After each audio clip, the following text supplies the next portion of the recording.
Hey boys and girls, today is Tuesday, March 31st. We are here at the end of the month. We start a new one tomorrow. I can't even believe it.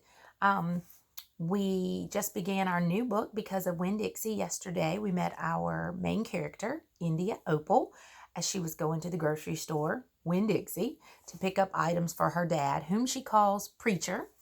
And there was a stray dog there, and he was getting in a lot of trouble.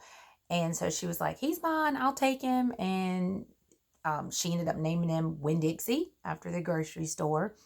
And at the end yesterday, she was asking her dad to tell her 10 things about her mom because she's 10 years old. So let's see what happens. Chapter 4. 1, said the preacher. We were sitting on the couch, and Winn-Dixie was sitting between us. Winn-Dixie had already decided that he liked the couch a lot. 1, said the preacher again. Winn-Dixie looked at him kind of hard. Your mama was funny. She could make just about anybody laugh. 2, he said. She had red hair and freckles. Just like me, I said. Just like you, the preacher nodded. 3, she liked to plant things. She had a talent for it. She could stick a tire in the ground and grow a car. Not really, boys and girls. Winn-Dixie started chewing on his paw, and I tapped him on the head to make him stop. 4, said the preacher. She could run fast. If you were racing her, you couldn't ever let her get a head start because she would beat you for sure. I'm that way too, I said. Back home in Watley, I raced Liam Fullerton and beat him, and he said it wasn't fair because boys and girls shouldn't race each other to begin with. I told him he was just a sore loser. The preacher nodded. He was quiet for a minute. I'm ready for number 5, I told him. 5, he said. She couldn't cook. She burned everything, including water. She had a hard time opening a can of beans. She couldn't make head nor tail of a piece of meat. 6, the preacher rubbed his nose and looked up at the ceiling. Winn-Dixie looked up too. Number 6 is that your mama loved a story. She would sit and listen to stories all day long. She loved to be told a story. She especially liked funny ones, stories that made her laugh. The preacher nodded his head like he was agreeing with himself. What's number 7? I asked. Let's see, he said. She knew all the constellations, every planet in the nighttime sky. Every last one of them. She could name them and point them out, and she never got tired of looking up at them. Number 8, said the preacher, with his eyes closed, was that she hated being a preacher's wife. She said she just couldn't stand having the ladies at church judge what she was wearing and what she was cooking and how she was singing.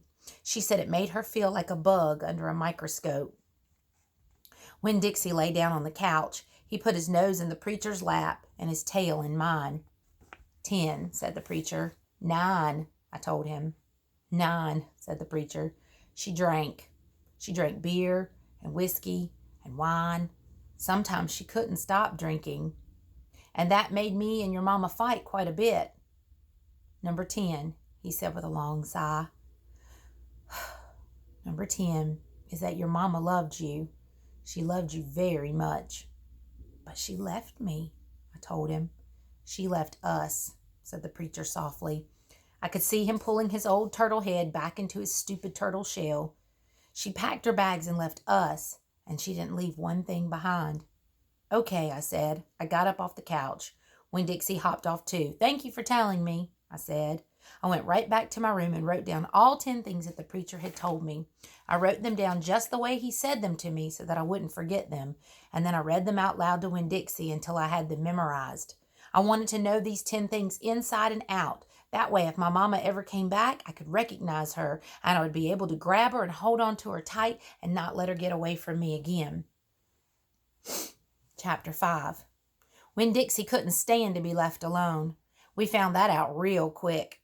If me and the preacher went off and left him by himself in the trailer, he pulled all the cushions off the couch and all the toilet paper off the roll. So we started tying him up outside with a rope when we left. That didn't work either. Winn-Dixie howled until Samuel, Mrs. Detweller's dog, started howling too.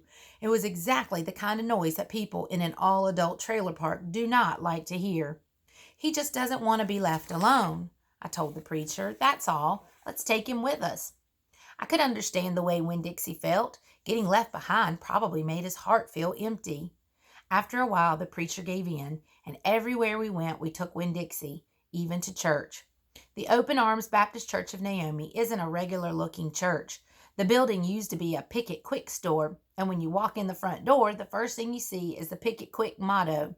It's written on the floor in little tiny red tiles that make great big letters that say, "Pick, pick, pick, quick, quick, quick." The preacher tried painting over those tiles, but the letters won't stay covered up, and so the preacher has just given them up and let them be.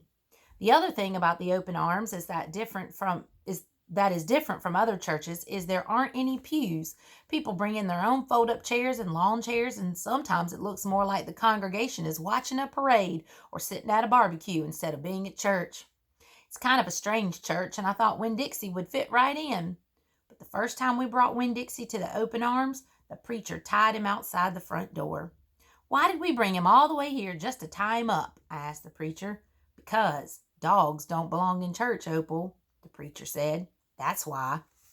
He tied Winn-Dixie up to a tree and said how there were lots of shade for him and that it ought to work out real good. Well, it didn't. The service started, and there was some singing and some sharing and some praying, and then the preacher started preaching. And he wasn't but 2 or 3 words into his sermon when there was a terrible howl coming from outside. The preacher tried to ignore it. "Today," he said. "Ow!" said Winn-Dixie. "Please," said the preacher. "Ow!" said Winn-Dixie back. "Friends," said the preacher. "Ow!" wailed Winn-Dixie. Everyone turned in their lawn chairs and folded up chairs and looked at one another. "Opal," said the preacher. "Ow!" said Winn-Dixie. "Yes, sir," I said. "Go get that dog," he yelled. "Yes, sir," I yelled back. I went outside and untied Winn-Dixie and brought him inside, and he sat down beside me and smiled up at the preacher, and the preacher couldn't help it, but he smiled back.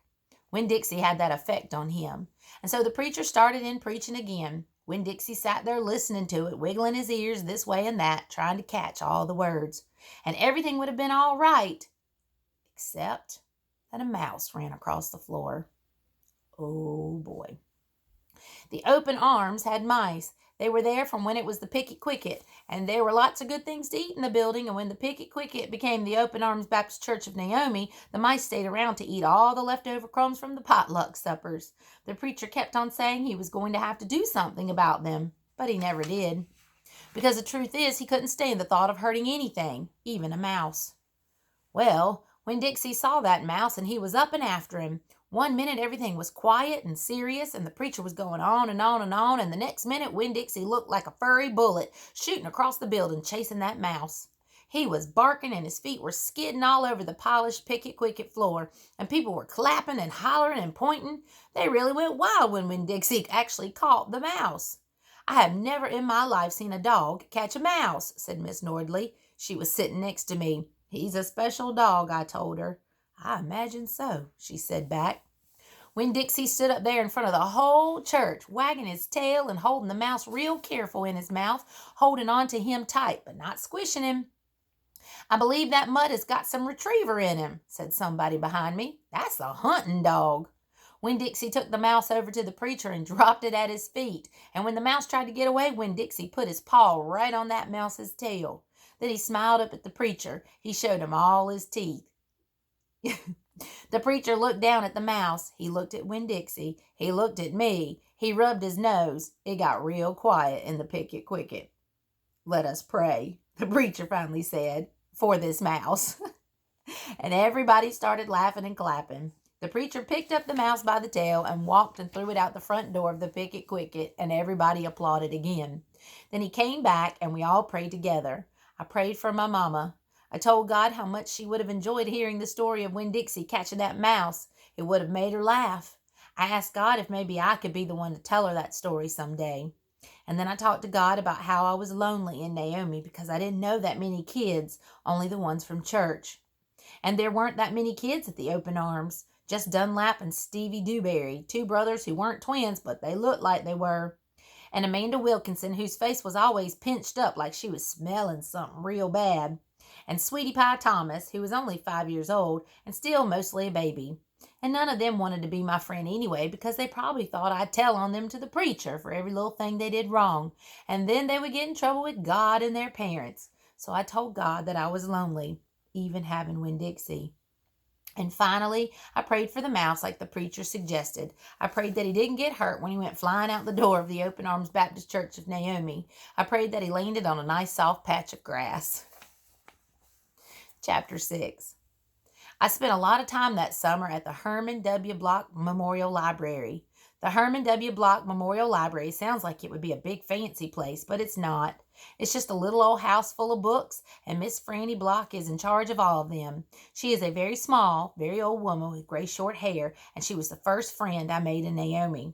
It all started with Winn-Dixie not liking it when I went into the library because he couldn't go inside too. But I showed him how he could stand up on his hind legs and look in the window and see me in there, selected my books, and he was okay, as long as he could see me. But the thing was, the first time Miss Franny Block saw Winn-Dixie standing up on his hind legs like that, looking in the window, she didn't think he was a dog. She thought he was a bear. And this is what happened. I was picking out my books and kind of humming to myself, and all of a sudden there was this loud and scary scream. I went running up to the front of the library, and there was Miss Franny Block sitting on the floor behind her desk. "Miss Franny," I said, "are you all right?" "A bear," she said. "A bear?" I asked. "He's come back," she said. "He has?" I asked. "Well, where is he?" "Out there," she said, and raised a finger and pointed at Winn-Dixie standing up on his hind legs, looking in the window for me. "Miss Franny Block," I said, "that's not a bear. That's a dog. That's my dog, Winn-Dixie."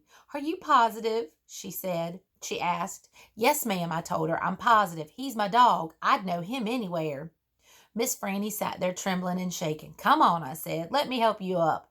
"It's okay." I stuck out my hand, and Miss Franny took hold of it, and I pulled her up off the floor. She didn't weigh hardly anything at all. Once she was standing on her feet, she started acting all embarrassed, saying how I must think she was a silly old lady mistaking a dog for a bear, but that she had a bad experience with a bear coming into the Herman W. Block Memorial Library a long time ago, and she'd never quite gotten over it.